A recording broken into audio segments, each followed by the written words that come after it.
Okay, today we're going to start a new unit on clustering and some related approaches. And so what is clustering? So this is another unsupervised learning task where we have a data set of features. There's no labels. Features are X as usual, dimension is D as usual. And our goal is to partition the data set into K groups where within a group the samples are somehow similar, but across groups they're somehow different. And there's different ways to define similarity. It might be close in Euclidean distance, or it could be in some other metric. But let me give you an example. So maybe we have this two-dimensional, question. Are these slides posted on the video? They're not? I don't see them, but maybe I'm mistaken. Oh, I tried to, okay. Yeah, I tried to post them this afternoon, but maybe there was an issue and I didn't notice it. I apologize for that. I can't post them now without going back to my office. So, so I guess just maybe just listen for today, and then I'll post them when I get back to my office. Sorry about that. Okay, so our goal is to partition the data set into K groups. And so if we have this two-dimensional data, what we've done here is some algorithm has determined that this is one of the groups, that this is another group, and so on. So the colors are assigned by the algorithm. They are not part of the training data. And then this is another data set, the two moons data set.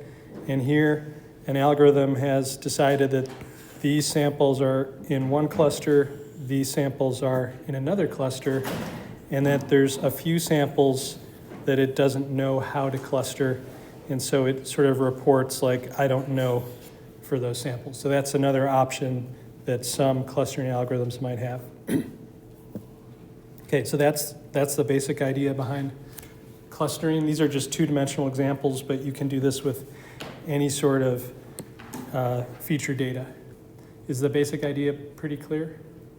Okay, any other questions? Okay, so basically it's sort of like a way of generating labels when you don't have them. Okay, so the most famous algorithm for clustering is called K-means. The most famous approach to clustering is called K-means, and then there's an algorithm that comes along with it. But in K-means clustering, the objective is to design K centroids. These centroids will be the centers of the clusters. And the way that you design them is you minimize this cost.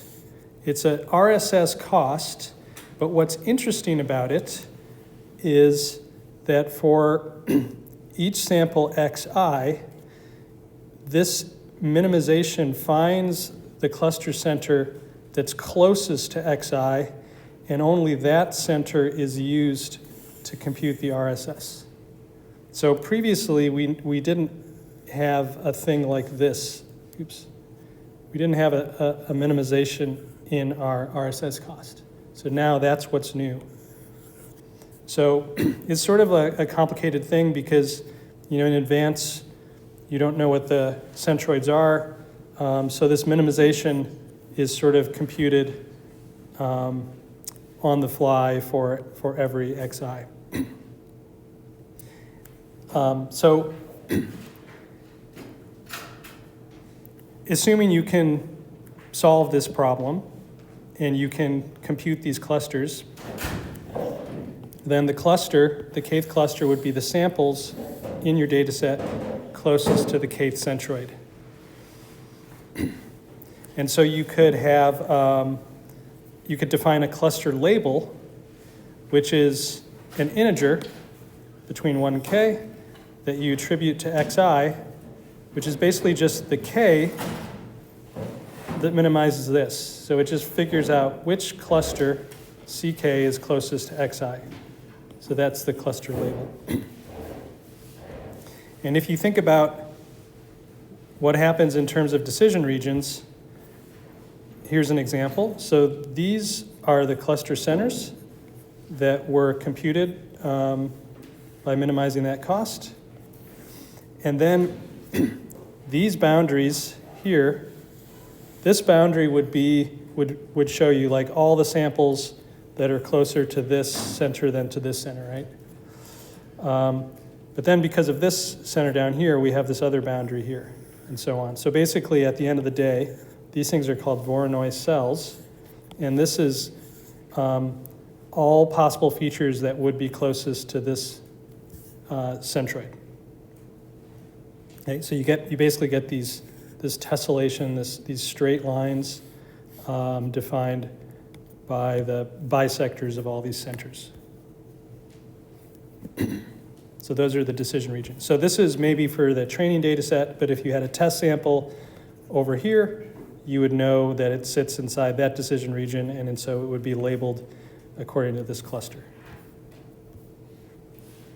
Okay, so this is sort of the idea behind k-means clustering.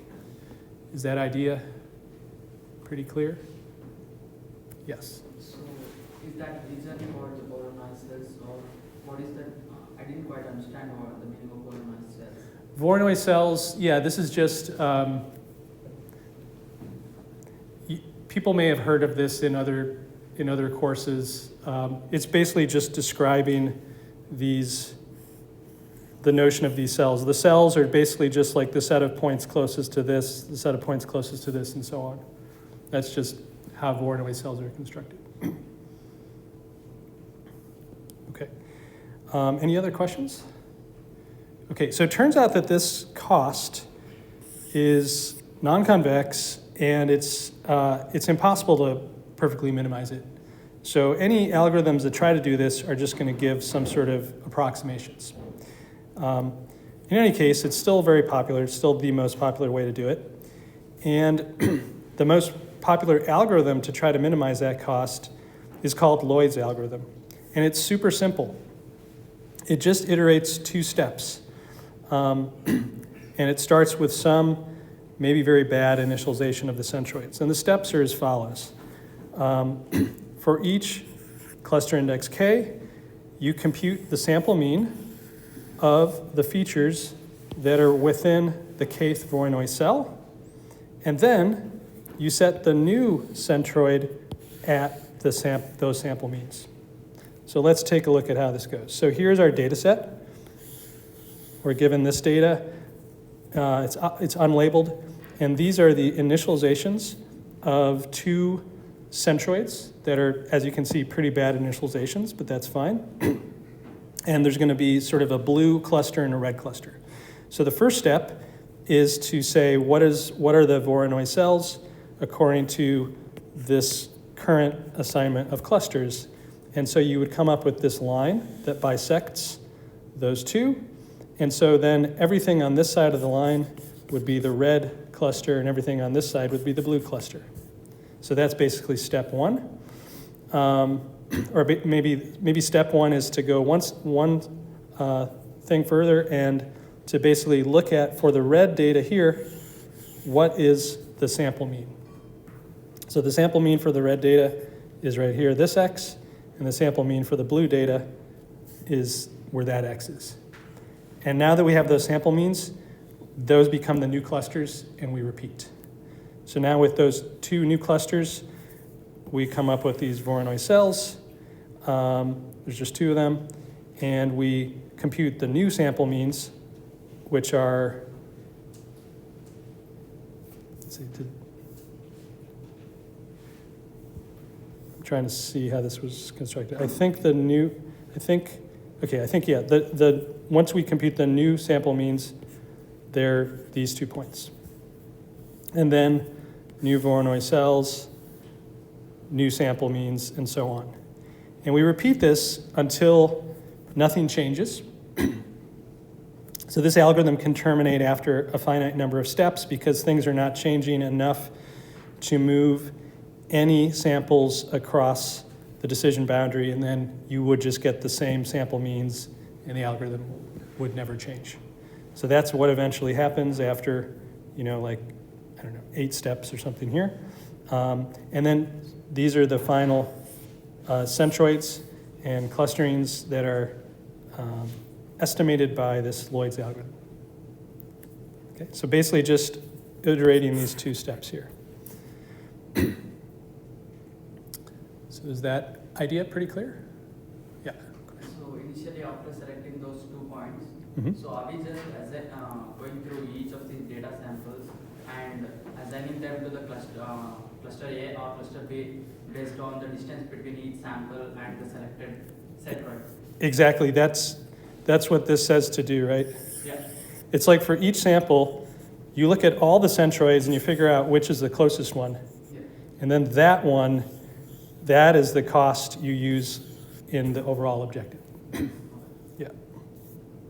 So if it is closest to that centroid, then it belongs to that cluster. Yeah, at that iteration, it belongs to And that then cluster. next And then, right, and then you compute the sample means, and then you new centroids, and you just keep repeating that. Yes. Okay. All right, so this is pretty clear. Any questions?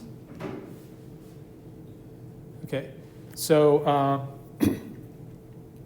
so one issue, like I said before, this overall k-means cost is not convex, so this algorithm could get stuck in the local minimum. And so there's basically 2 things you can do to address this. One is you can initialize carefully, and this approach is, the most famous version of this is known as k-means plus.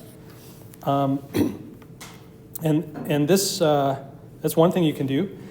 There are some guarantees, like some theoretical guarantees, but it's not, the guarantees are not like to minimize the k-means cost or anything like that, but there are some guarantees about how bad the k-means cost can be. And then the other option is just to try a whole bunch of different initializations and choose the best one, meaning the one that minimizes the k-means cost. So maybe, some of them are bad, but you eventually find a good one.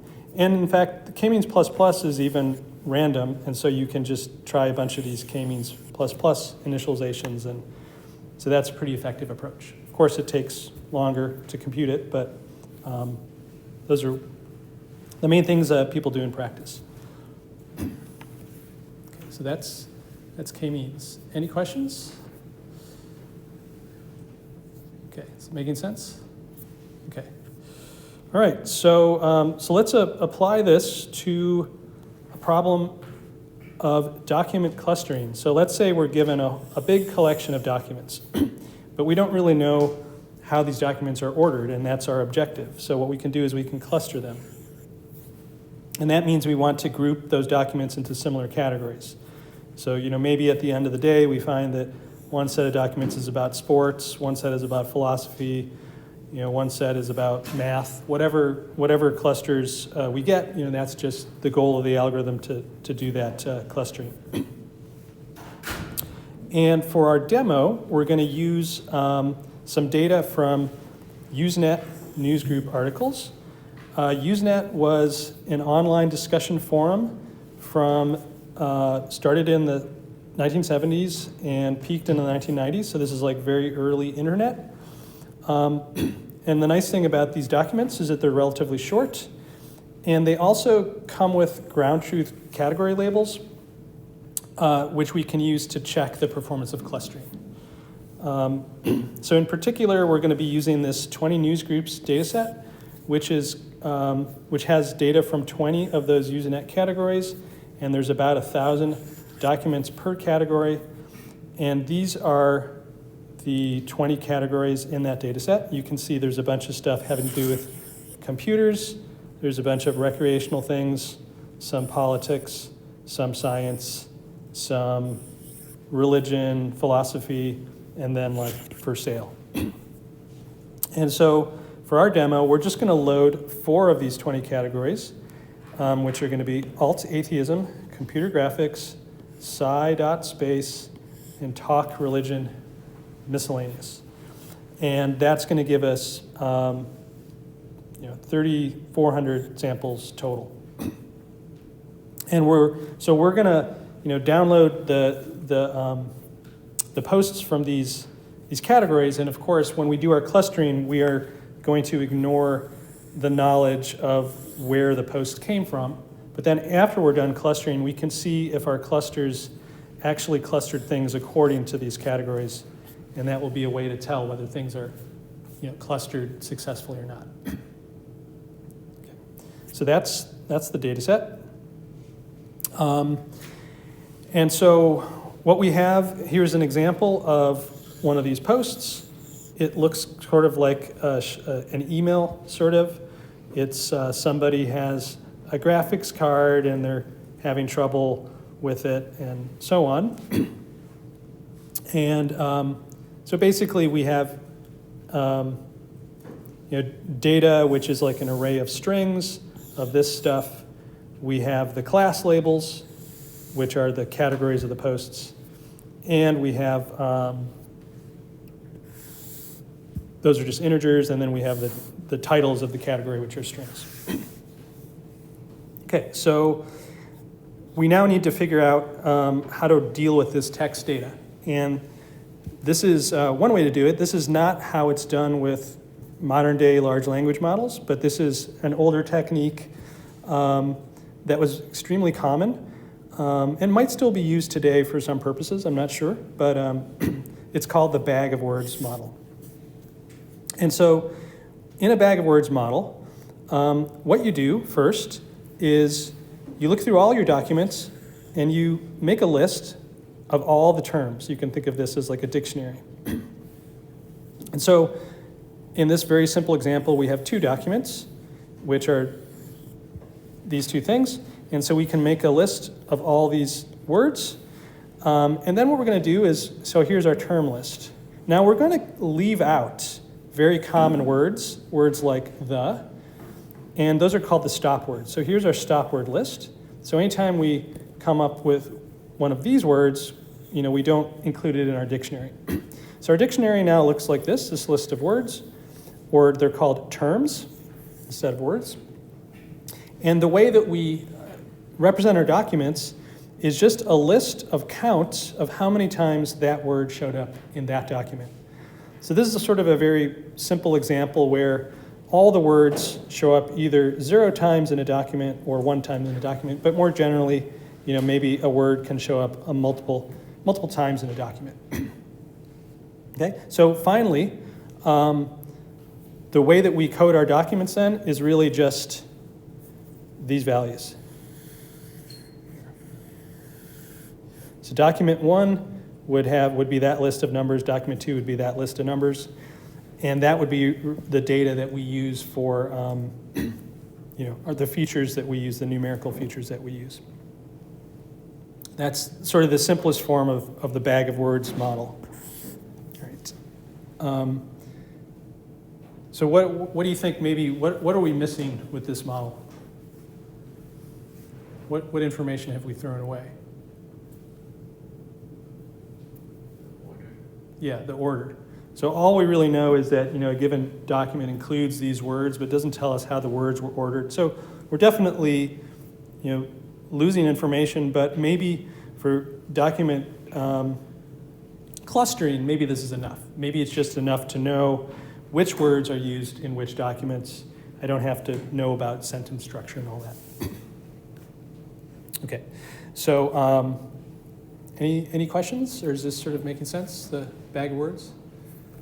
Okay, so there's still a couple issues we want to take care of, which is the possibility that some documents could be a lot longer than others, which would mean that if you added up their numbers here, some documents could have much bigger sums than others.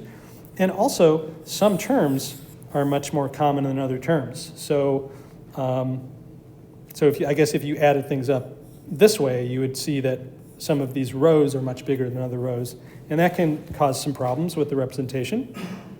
So what's typically done is you construct a couple related sort of intermediate features. One is called the term frequency, And that takes the matrix on the previous page, which is basically this, the number of occurrences of term J in document I, and just normalizes it by the number of terms in document I. And the goal of this is to make these numbers then invariant to document size. So that's the goal of this normalization. And then the other sort of temporary feature is called the inverse document frequency. And this is something that just depends on the term index J. And it's basically the negative log of this ratio. Or if you want to move the negative inside the log, that would mean you would just invert this fraction. But here the fraction you can see is number of documents with term J over number of documents total. So that means that if a term is very uncommon, this IDF will be larger. Okay, so we have these two sort of intermediate things, the term frequency and the IDF. And what's typically done is just simply multiply those two things together, and you get what's called the TF-IDF features.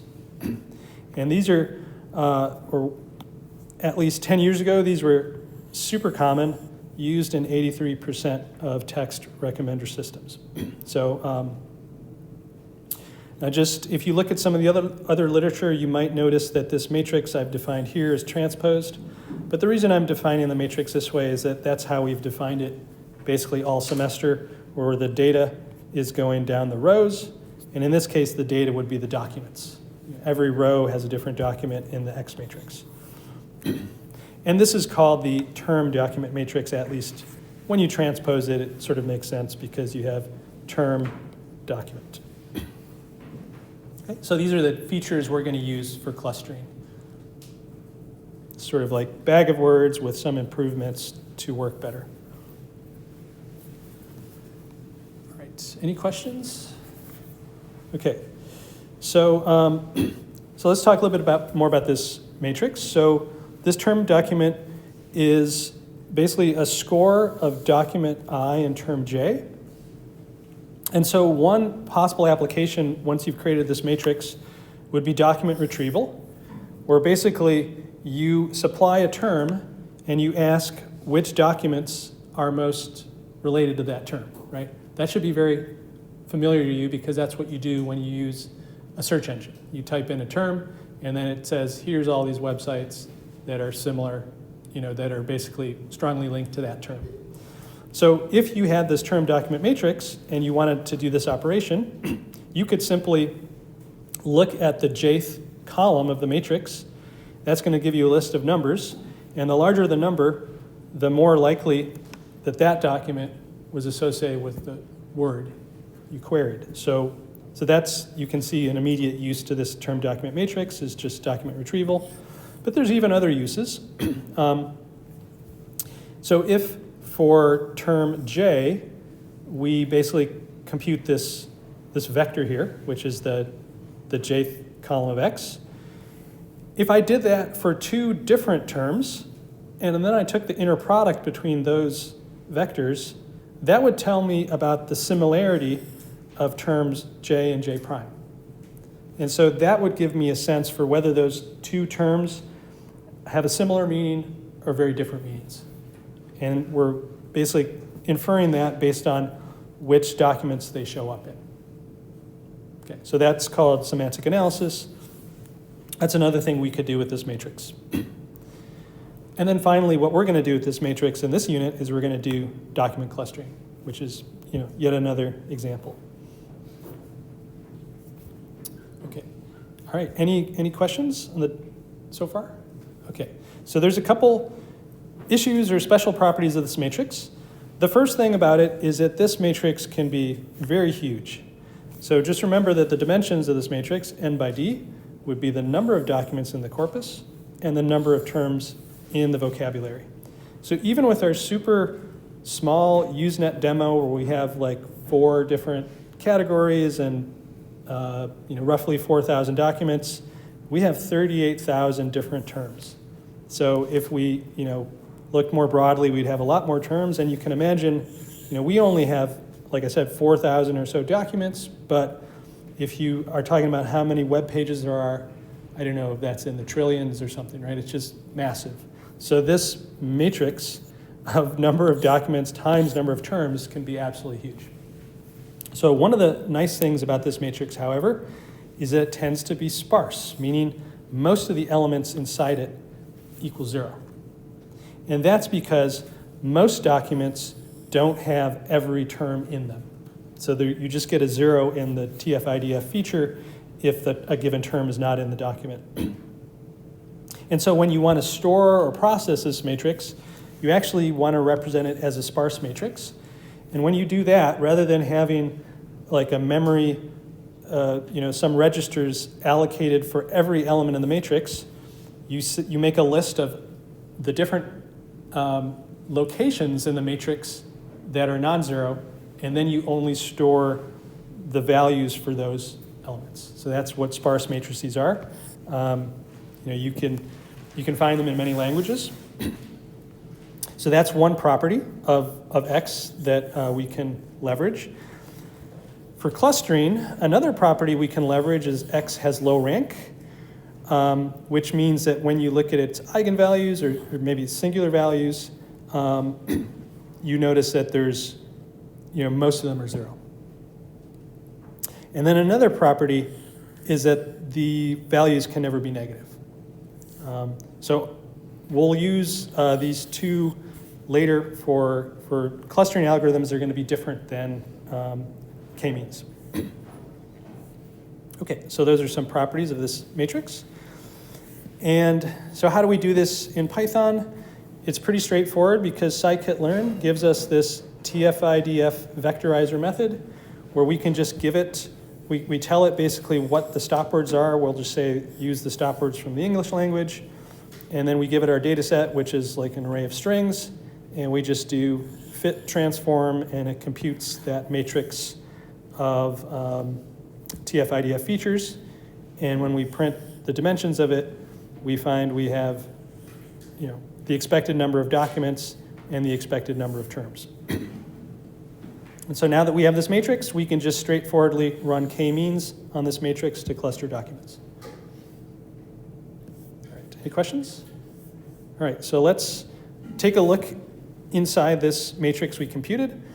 So we'll extract one document out of the data set. This is actually the same one we saw earlier, which was that comp graphics post asking for help with the graphics cards. And here we have a list of, these are the entries in that column. And here, just for interpretation, we're showing the terms that apply to those entries.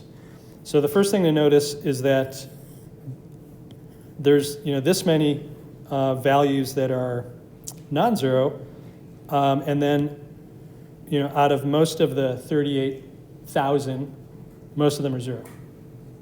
Right? So there's just a few, very few that are non-zero. And then when you look at the ones that are non-zero, you notice that the words with the highest scores are basically like the most rare ones. So like POV or hello with an A, these are pretty uncommon words, and so those are very significant to this model. They're flagged with high scores. And then other words like true, they might show up in a lot of other documents, so their weight is not as large. Okay, so those are the scores. An example of the scores, at least. Any questions? Okay, so let's run k-means on this. So k-means is, again, pretty easy in scikit-learn. We have the k-means algorithm, and when we instantiate it, one of the things about k-means is you have to tell it how many clusters to look for. So in practice, this is not ideal.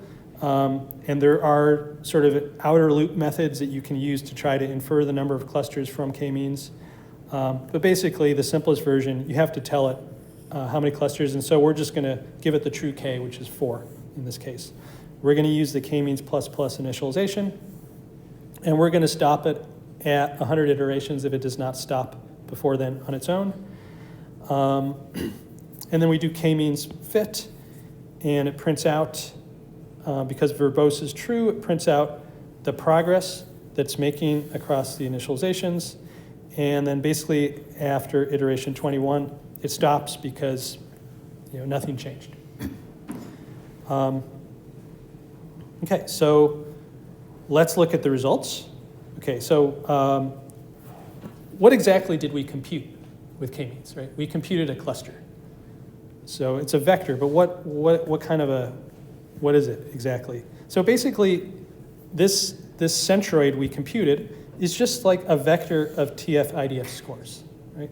That means it has length 38,000, and the numbers in it tell us, for that centroid, which words are most significant. Right? So if we order the words, like here I'm plotting the top 10, the words corresponding to the top 10 TF-IDF scores in each centroid. For centroid 0, we find this: edu, rights, article, com, just like, and so on. Centroid 1 gives us these words. Centroid 2 gives us these. And centroid 3 gives us these. So what do you think? Like, if you think back to the true categories that the documents were coming from, can you see a correspondence? Okay, what do you think about centroid 3? Does that seem like it comes from one of those categories?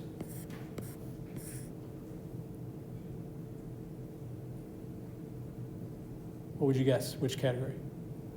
Graphics. Yeah, it seems like it's coming from graphics. And what about centroid 2?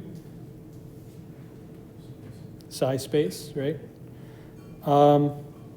Centroid 1, it's kind of hard to say. It could be talk religion, it could be alt atheism.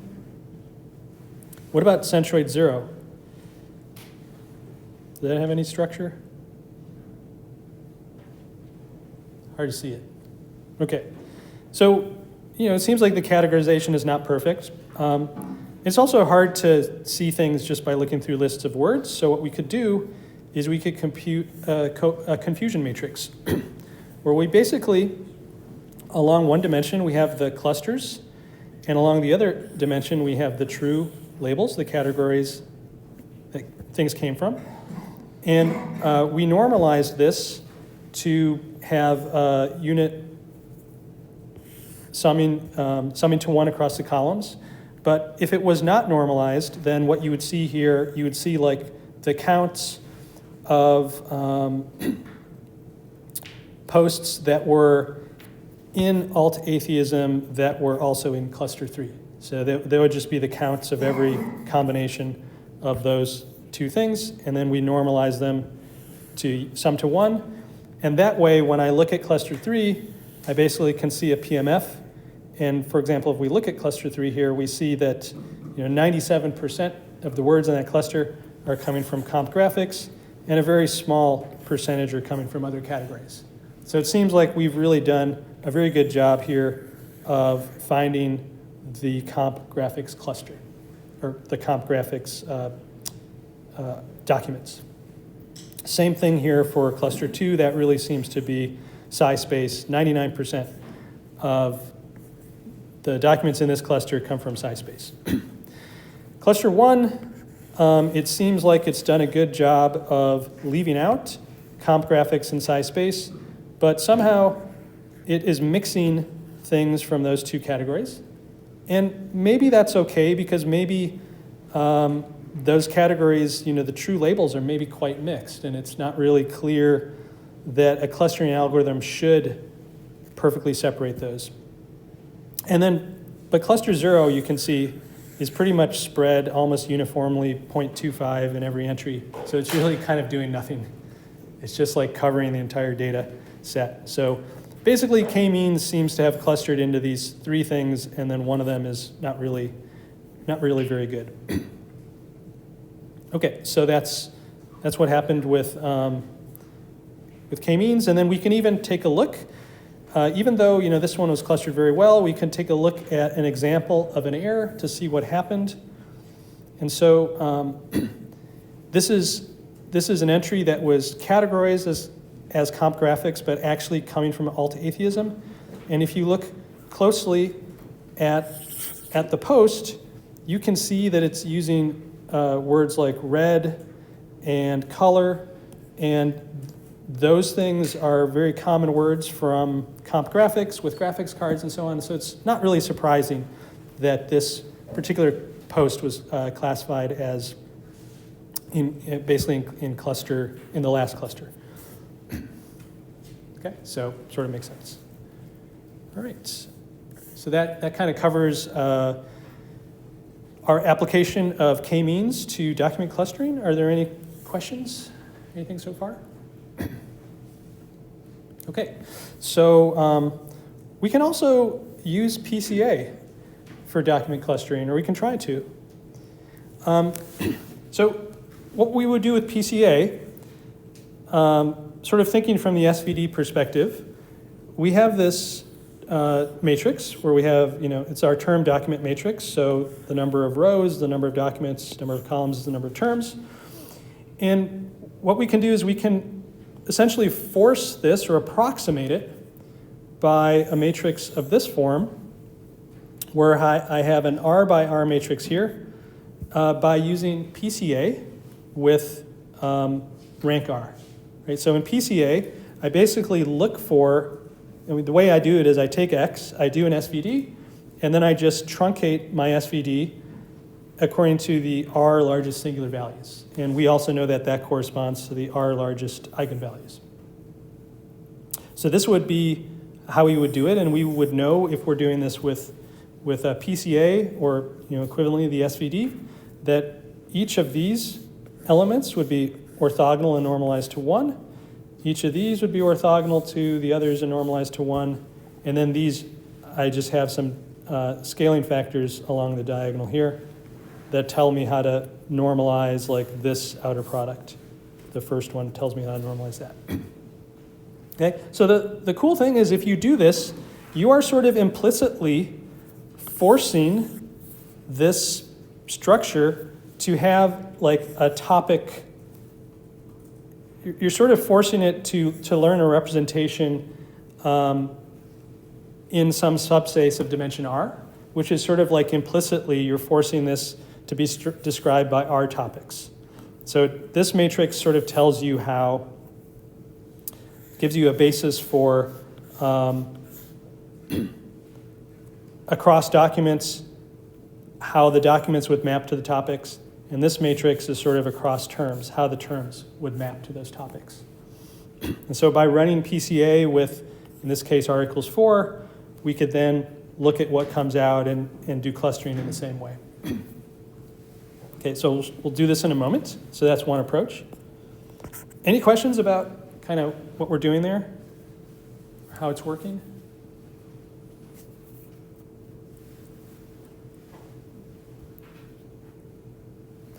Okay, I guess another way to think about it is, when we do PCA, we're basically saying this matrix, or let's say the columns of this matrix, must be linear combinations of the columns of this matrix. At least that's our approximation. So it kind of says like there's really only 4. I guess you could think about it this way. So these would kind of say there's only 4 types of terms. And every document is some linear combination of those 4 types of terms. And those types of terms are basically the topics. Meanwhile, it's saying that the rows of this matrix are linear combinations of these 4 vectors here, which means that there's only really 4 types of documents. And all these are just linear combinations of those 4 types. And those same 4 types of documents must be, again, the topics. Because you're sort of forcing both these and these to work together to give you a rank 4 approximation of this. So maybe that's another way to think about it. Okay, so that's, when we do this, it's actually called latent semantic analysis, LSA. Okay, any questions on this idea?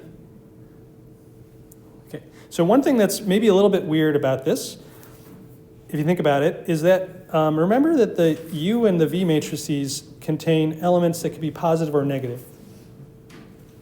So whereas this matrix contains only non-negative entries.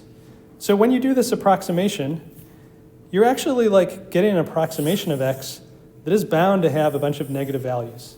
And at that point, it's not really clear how to even interpret those. Like, do you just focus on the magnitude, or do you just focus on how positive they are? It's not really clear how to interpret those negative values. So something weird might happen when you do this. It's maybe you could say this is not a great tool to use if your data matrix here is non-negative. Maybe there's something else. And it turns out that there's something called non-negative matrix factorization.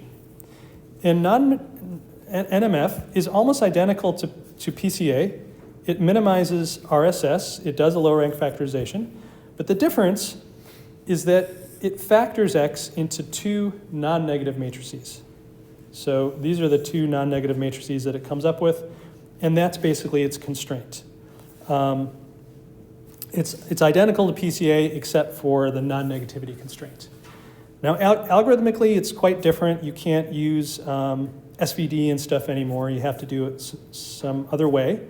But what it gives you is, again, kind of conceptually similar. It's saying that all of these vectors, which describe the different terms, must be linear combinations of these four kind of building block vectors, which are the topics. And it says that all these vectors, each one which describes a document, must be some linear combination of these four building blocks, which are, again, the topics. But the nice thing now is that these entries are all non-negative. And so, when an entry is big or small, it's very clear. It's like small would be less important, big is more important. So maybe this is a more natural approach to use. Okay, so that's basically the idea behind NMF. All right, questions about how we're using matrix factorization for topic modeling or NMF? Pretty good? Okay. So let's apply first LSA, or equivalently PCA, on 20 news groups. So here are the principal components now. And then here's the confusion matrix. And we can see that these two principal components, 1 and 2, are doing a pretty good job of isolating the comp graphics in size space, although not as good as k-means. You can see it's like 70%, not like 98, 99%. And then over here, this one is sort of splitting atheism and talk religion misc, and it's not really including any of those. And then this one here is, again, not very good. It's kind of mixing everything with percentages between 15 and 36. So basically worse than k-means. Similar but worse than k-means. So I would say, it's not really working that well on this data set. So what about NMF? So I guess let's talk a little bit more about NMF. I guess I described this stuff about how the coefficients are more interpretable. This is basically the official formulation. You want to minimize this RSS type cost, but you have optimization over non-negative matrices. Let's see how this works. So this one, as you can see, also does a good job. Not quite as good as k-means, but better than PCA of isolating comp graphics in size space. And then it does, another clustering here, 65, 28%, but then this one is also clustered pretty well. So it does actually seem like, in some sense, it's doing something in terms of making these two clusters. And when you actually look at the terms, the terms in the cluster, let's focus on NMF3 and NMF0, you can actually see quite a bit of structure. So NMF0 contains what I would say are the very religious terms. And then NMF3 contains more like, philosophical type terms.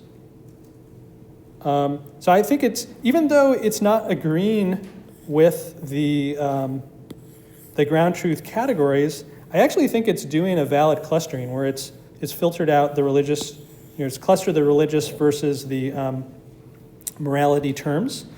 And it just happens that in the actual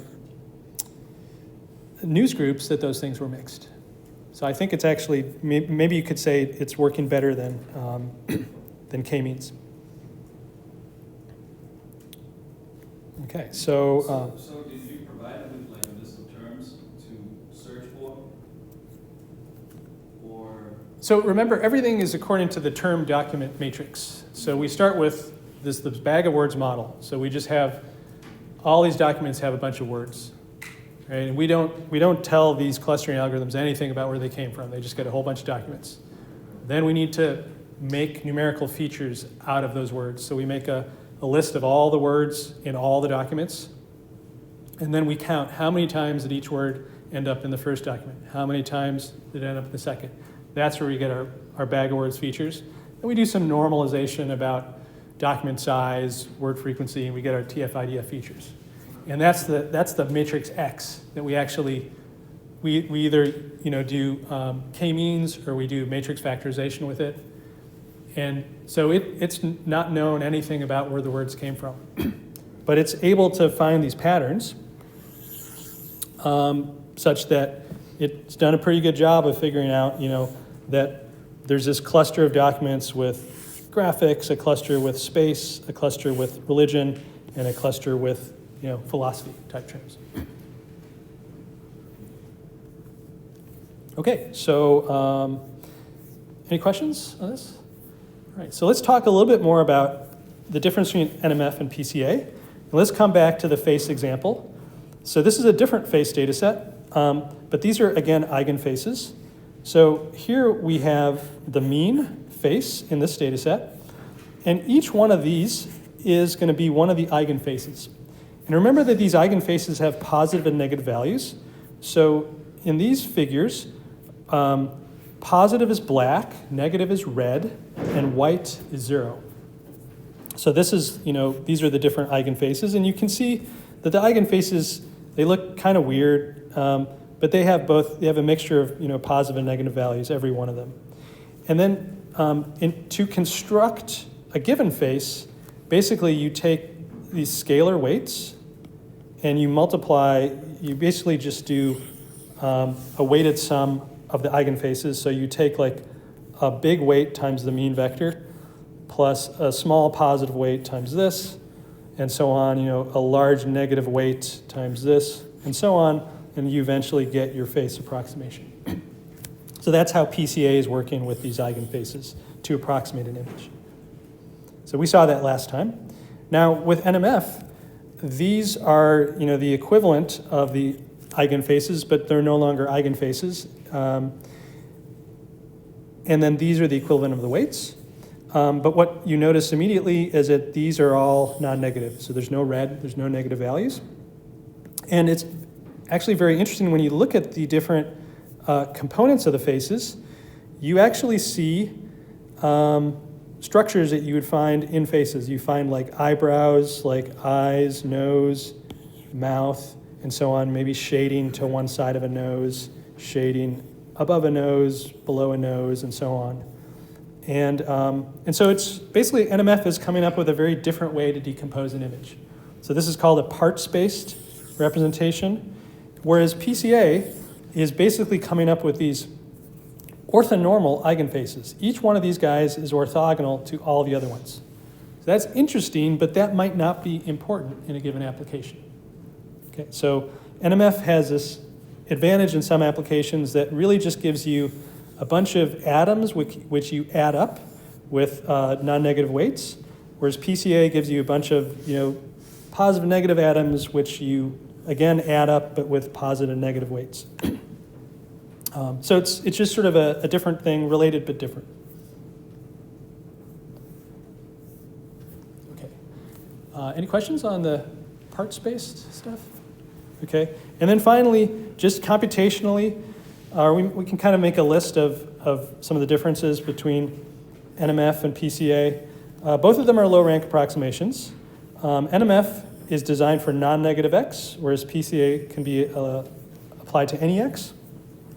NMF gives you non-negative factors, where PCA can give you negative factors. NMF gives you non-orthogonal factors, whereas PCA gives you orthogonal factors. NMF encourages sparse factors, and you actually can see this here. Look how much white there is. These are quite sparse, right? A lot of zeros. Whereas PCA does not. PCA gives basically dense factors. NMF is actually non-unique. This is a difficult optimization. Where is it? This is a difficult optimization. It's, again, a non-convex optimization. There's various algorithms that have been proposed to solve it, but none are guaranteed. So you never quite know if you've solved the problem, but still there's a lot of good algorithms that get you close, or they work most of the time. But they can get stuck in local minima, whereas PCA is just like a mathematical thing. You run the SVD, it's very numerically stable. You know exactly that you're going to solve the problem. Okay, so high-level differences. And then the very last thing I want to talk about today is a few other applications of NMF. So a big one is recommender systems, which basically, this is how most of the internet is funded, is recommending products to users, right? So like these companies want to serve you ads. That's how they make their money. And so basically they want to make like a big matrix where they have users along one axis and then they have products along another axis. And for you as a user, they want to know which products you are going to be interested in, or they're trying to estimate that. And basically, one approach to that is called collaborative filtering. Or maybe I'm describing sort of an approach to recommender systems where you make that matrix, and that matrix has a rating for product I from user J. Now the challenge is that the algorithms, they only have a little bit of information about you. So they don't know from past clicks and so on what your thoughts are on all these products. So they just have very sparse data. And their goal is to figure out all the data that they don't have. They want to know how much, or predict how much you would like this product if you saw it, if you could click on it. And this, you could say, is a problem of matrix completion. So you have this matrix X that is, it's usually going to be non-negative, but you only know a few entries of it, and you want to fill in the missing entries. So the key is to assume that this is a low-rank matrix. That basically says there's only a few kinds of users, and there's only a few kinds of products. You could also apply this to movies. And so there's this famous Netflix contest where this X matrix was a matrix of, at the time, 18,000 movies, 480,000 users, and 100 million ratings, which means that only 1.2% of that matrix was complete. Almost 99% was incomplete. And so in that contest, or in that collaborative filtering application, like Netflix wants to know from the few movies that you've rated what your ratings would be on all the other movies you haven't watched yet or haven't rated yet. So that's its goal. And in doing this, in using a low-rank factorization, you're basically saying there's only a few kinds of users out there. There's like kinds of users that like, let's say a few kinds of movies. There's like comedies and dramas and blah, blah, blah, blah. And then there's sort of a few types of users that either like comedies and so on. And that's essentially implicitly what you do when you do this low-rank factorization. You try to learn that. And the training now looks like this. So you're, again, optimizing these matrices that are non-negative. But when you're doing this loss, you're only using the entries for which you have data. All the other entries for which you don't have data are just not used in the loss.